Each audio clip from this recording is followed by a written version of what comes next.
چلیے فوراً شروع کرتے ہیں آج کا یہ زبردست تجزیہ۔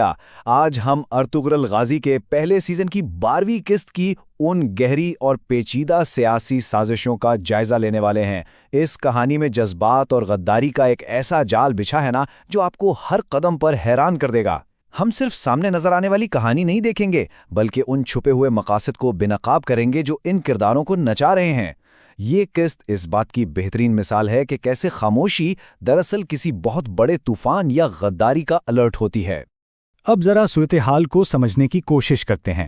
کائک قبیلہ اس وقت ایک شدید غم کے عالم میں ہے اور اپنے شہیدوں کا سوگ منا رہا ہے، اور ایسی حالت میں سلیمان شاہ کا یہ کہنا کہ ہم شیطان کو انصاف کے کٹہرے میں لائیں گے، یہ ظاہر کرتا ہے کہ وہ اندھے انتقام کے پیچھے نہیں بھاگ رہے، وہ قانونی اور منصفانہ انصاف چاہتے ہیں۔ وہ چاہتے ہیں کہ کارا توبےگر کو کڑی سزا ملے، لیکن ایک سچے لیڈر کی طرح وہ یہ فیصلہ سلطان علاؤ الدین پر چھوڑنا چاہتے ہیں۔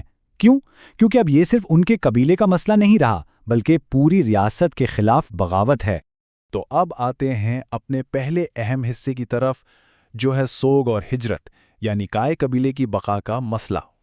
دیکھیے، یہاں ہجرت کا مطلب محض سفر کرنا نہیں ہے، یہ ایک انتہائی مایوس کن فیصلہ ہے جو شدید سردی، پھیلتی ہوئی وبا اور جانوروں کی ہلاکتوں سے بچنے کے لیے حلب کی جانب کیا جا رہا ہے۔ ذرا خود سوچئے، قبیلے کی پوری بقا کا انحصار اب اس ہجرت پر ہے۔ جانور مر رہے ہیں، قحط سر پر کھڑا ہے، اور خیمے اٹھاڑنے کی تیاریاں عروج پر ہیں۔ العزیز کی سرزمین سے پناہ مانگنا اب لٹرلی ان کی زندگی اور موت کا مسئلہ بن چکا ہے۔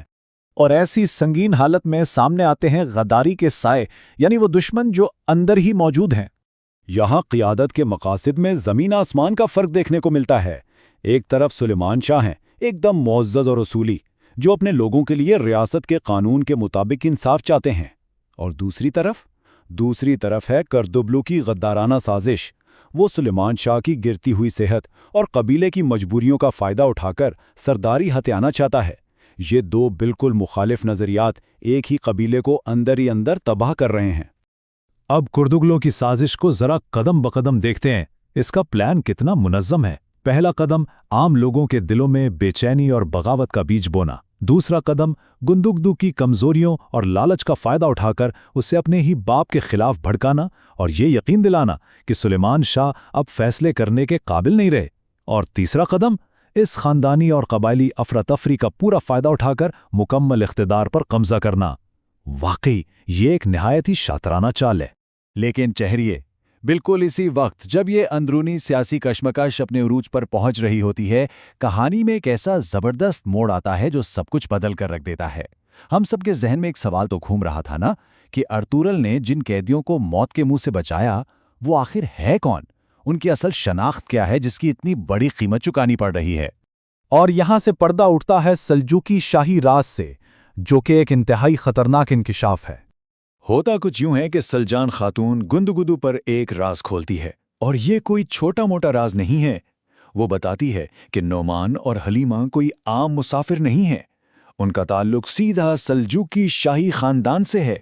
نعمان دراصل ایک سلجوقی شہزادہ ہے جسے ریاست کا باغی سمجھا جاتا ہے۔ یہ ایک ایسی کڑوی سچائی ہے جو قبیلے کے اندر ان کی موجودگی کو ایک ٹک ٹک کرتے ٹائم بم میں تبدیل کر دیتی ہے۔ اس راز کے کھلتے ہی جو ہوتا ہے وہ ہمارے اگلے حصے کا موضوع ہے، ایک منقسم گھرانہ اور بھائیوں کے درمیان اختلاف۔ جیسے ہی یہ راز سامنے آتا ہے، اس کے نتائج سلسلہ وار دھسنے لگتے ہیں۔ گندگدو کو اچانک سلطان علاؤ الدین کے غضب کا احساس ہوتا ہے۔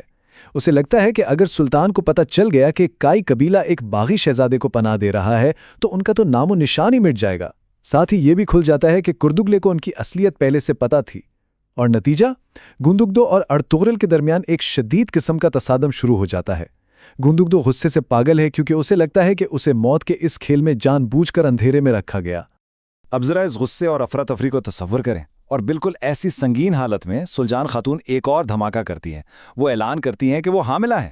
دیکھیے اس کی ٹائمنگ کتنی پرفیکٹ ہے۔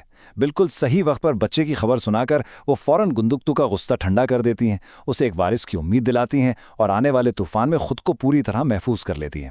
یہ سیاست اور خاندانی جوڑ توڑ کا ایک ماسٹر سٹروک ہے۔